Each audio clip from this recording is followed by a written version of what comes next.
Welcome back to AJ Kitchen Paper. I'm Asset, this is Oats. Now let's make some Kasu Jiru.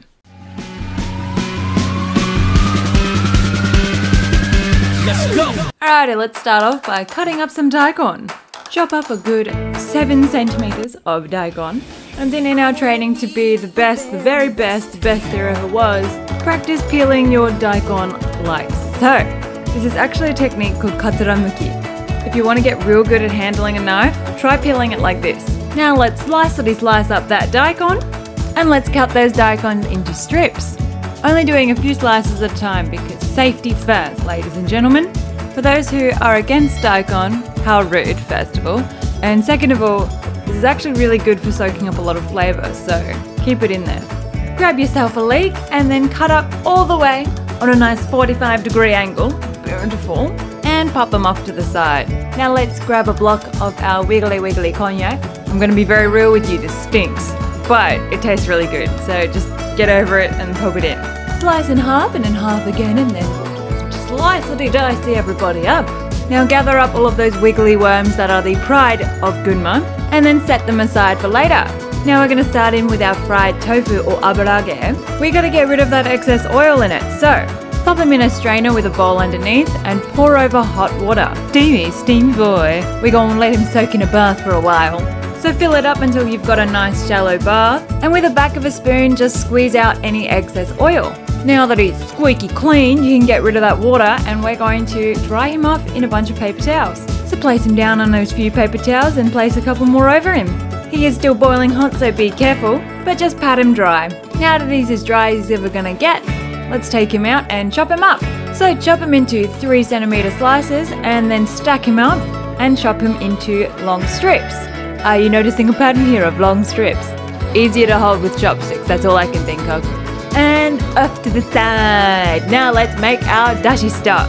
In your special only Dashi Stock coffee filter, add in some coffee filter paper and then all of the bonito flakes ever, also known as about 2 handfuls, and then gently pour over a whole bunch of steaming hot water. Now our little cup here can only hold 500 ml, so we're going to have to do this twice. So pour out that beautiful piss water and do it all again. So stack it up, fill it up, pour over. Dunski. And that's about 800 ml of Dashi Stock for you there. Now we're going to turn our attention to our salmon. So just pop your beautiful little fillety boys into 3 centimeter chunks. Notice that we're leaving the skin on. Consult your local fishmonger if this is right for you. And that's it. Once you've got them all chopped up, pop them off to the side. And that is all of your prep done, ladies and gentlemen. Now then, pop everything in reaching distance and let's get to it. Over to the flame. Pop a big old fry pan on high and add in your 800 ml of Dashi Stock. Now while that's all heating up, add in your daikon. Get in there, white boys, along with all of your aburage and all of your leeks. Feel free to leave some of the green parts for garnish. And then lastly, add in your lovely cognac. Alrighty, Ruth, give everybody a nice stir after a couple of minutes of boiling around. And now for the star of our dish, we're going to pop in a small bowl our sake kasu and some Dashi Stock. And we're just going to dissolve any lumps out of that. Now just before we add that in, let's add in our salmon.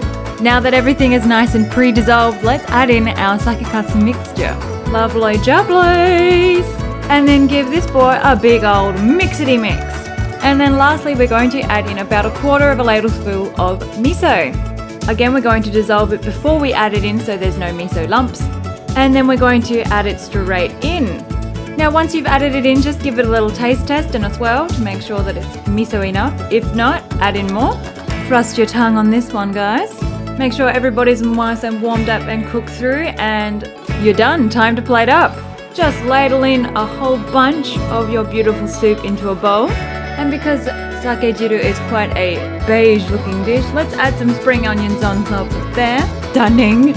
Along with a good shake of shichimi, because shichimi is the spice of life, everybody. And now she's ready for Instagram. Yes! Tonight's drink is fake umeshu because who needs the real stuff when you've got sugar water? Alcoholic sugar water at that. Alright, Abruski, let's get a nice close-up of this boy. And taste test time! If you've ever had that really cloudy sweet sake called amazake or Korean makgeolli, this sake kasu is exactly what it's made out of. Kasu literally means those little like floaty bits in water and beers and stuff. So this sake kasu is actually a byproduct of making that clear, refined sake. And because sake is just fermented rice, this is super nutritious. And don't worry, it is non-alcoholic. This is a super warming and super nutritious dish that I hope that you enjoy in these in-between months. If you want to see more stuff like this, like and subscribe, and leave us a comment down below if you had a go. Alrighty guys, till next time.